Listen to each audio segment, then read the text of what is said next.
Hi there, everybody. Welcome back to 3 News Now. I'm Stephanie Haney. Today is Thursday, May 27th. Thanks for being here for your top stories from WKYC.com and our WKYC app.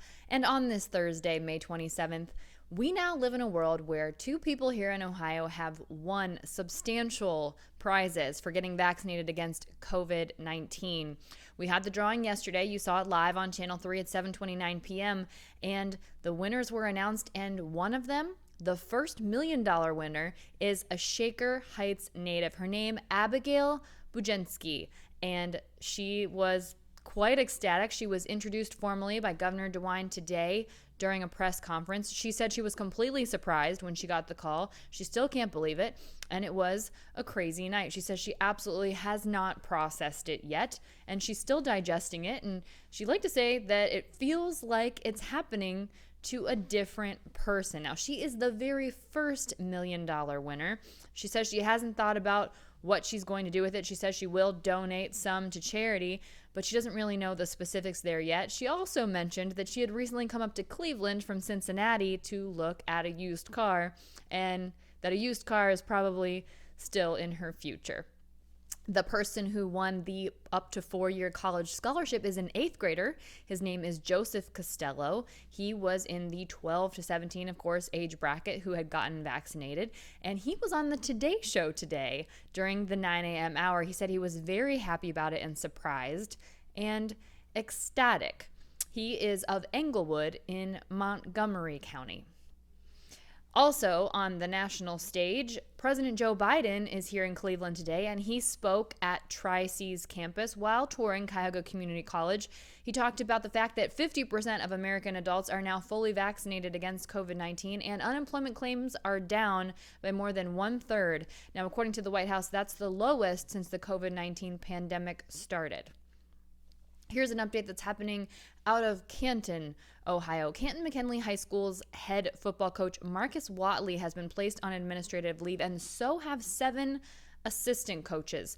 This is, according to an email to 3 News, Canton City Schools says that the administrative team received a report of an incident, not giving any more details there, but this incident took place on Monday, May 24th, so earlier this week during strength and conditioning practice for McKinley's football team. Now, in a letter shared with our 3 News investigator Rachel Polanski, Canton City Schools, informed the coach that he'd been placed on administrative leave and told him that he could not be on school property, couldn't have any form of communication or contact with any Canton City School District students, parents, or staff members without the express permission from the administrative office. That was from Canton City Schools Human Resource Director Deidre K. Stokes Davis. Now, this story was first reported by the Canton Repository on Wednesday. Canton City School Superintendent Jeffrey Talbert said that the district had been investigating a complaint made against the coaches, including the head coach.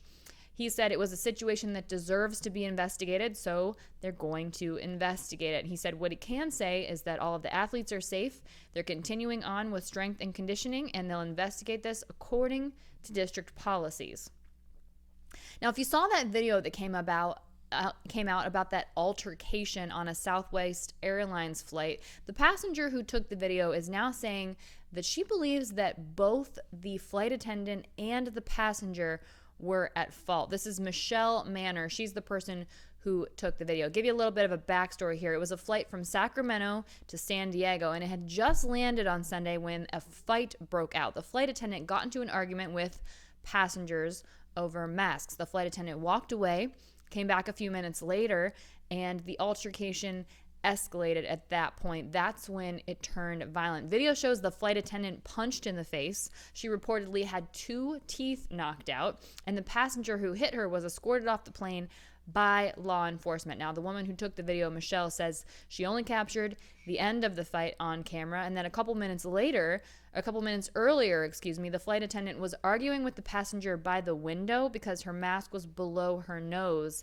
Then she left and came back, and that's when Michelle says things started to escalate very quickly. She said that the flight attendant was leaning over the woman on the aisle to get closer to the passenger by the window, and that she heard the passenger say 3 times something like, "Get off of me, don't lean on me."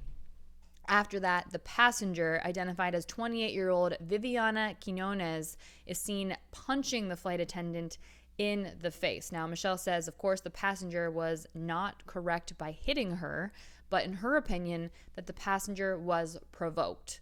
Now, Lynn Montgomery, who's the president of the union that represents Southwest Airlines flight attendants, says that it's, quote, absolutely deplorable and you should never come home from work with your teeth missing. That seems like a fair assumption to make. However, we don't know all the details of this, as we are now hearing more details from the passenger who took the video.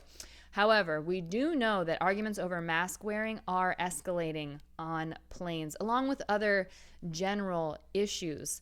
Montgomery says that just since April, there have been almost 500 incidents worldwide, and that since the beginning of the year, there have been 2,500 incidences. Now, the passenger in this particular incident, she is now facing a charge of felony battery and is free on bail. Now let's take a look at the latest COVID-19 numbers. These first numbers come from Johns Hopkins University. These are the global and the national numbers. Globally, there have been a reported 168,553,387 COVID-19 cases. The U.S. has 19.7% of those cases. That number, 33,198,132. Globally, there have been 3,501,666 reported COVID-19 deaths, and the U.S. has 16.9% of those deaths. That number, 592,573. Here in Ohio, the latest number of COVID-19 cases in the past 24 hours is now at 732. That's reported from the Ohio Department of Health. That's down from yesterday.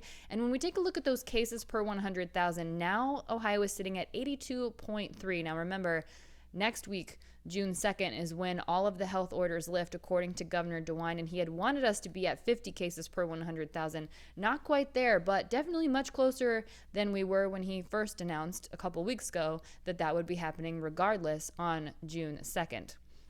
There have been 111 new COVID-19 hospitalizations in the last day, and 749 people are currently hospitalized, being treated with COVID. That number down from yesterday. Of those people, 218 are being treated in an ICU, and we've seen 11 new ICU admissions in the last day. Let's take a look at the vaccine picture right now.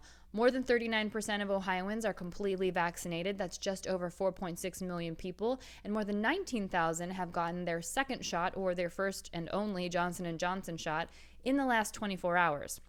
Close to 45% of Ohioans have started the vaccination process. That's more than 5.2 million people, and almost 20,000 have started that process in the last day.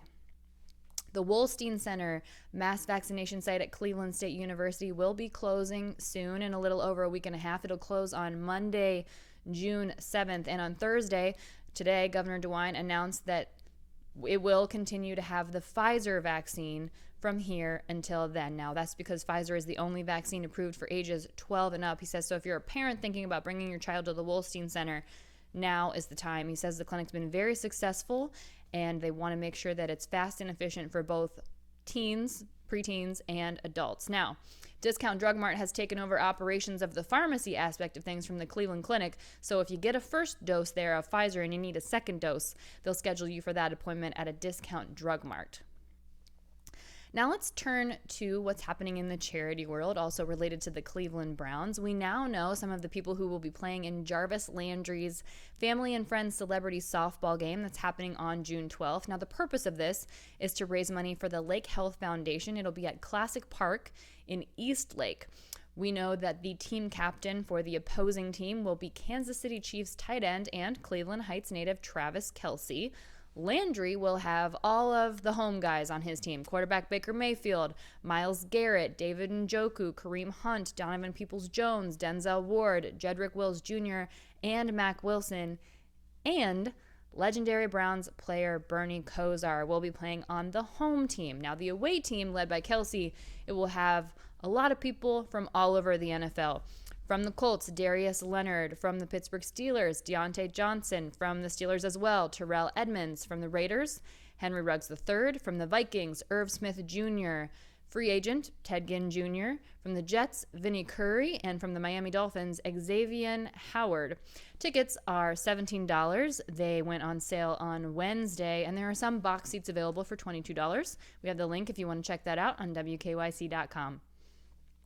Now, if you are a movie buff, this might excite you. There is a place in the East Side that might be a potential spot for movie making. It's to be called Cinema City, and this is the doing of Marquette Williams. He's a Clevelander. He went to Los Angeles to make movies. Now he's looking at his hometown and trying to see how he can bring that model back here. What he wants to do is build a studio with sound stages on the city's east side that will double as a hands-on films school. Now, he says what he was looking at is the fact that people aren't necessarily trained to support large productions here in the Cleveland area. So he wants to change that. And he does have his eye on some property. He says he's got a deal in place for 12.5 acres near East 79th Street, north of St. Clair Avenue, and commitments for the bulk of the $45 million estimated to complete the first phase of this project. So we'll be keeping an eye on that, and we may very well soon see Cinema City here in the east side of Cleveland. Now, for Memorial Day weekend, if you're looking for something to do, you might want to check out Huntington Beach because there are a lot of changes there that are opening up tomorrow. A $1.6 million project to enhance Huntington Beach has been completed, and one of the major aspects of that is something called the Noshery. So this is an update on the snacks that you're able to get in the Huntington Beach area. You can get made-to-order food, you can get adult beverages, and also Honey Hut ice cream. They've also got soft pretzels, crispy walleye sandwiches. There's a lot to offer there. So not just light fare, you can actually have a whole meal there. And the Sunset Plaza is done. That's scenic views of Lake Erie plus a fire pit, picnic tables, and Adirondack chairs. Other things that have been updated at Huntington Beach include new accessible bathrooms, improvements to the entryway and bike racks, restoring the exterior siding of that historic water tower that's at Huntington Beach, and there are bench swings for additional lake viewing. Those will be installed later this summer, but those are coming. Okay, that's it for your update today for Thursday, May 27th here on 3 News Now. I'll see you next up on What's New with your trending stories in the Clicking in Cleveland segment, and I'll see you back here tomorrow for more 3 News Now. Between now and then, everyone, stay safe and be well. I'm Stephanie Haney.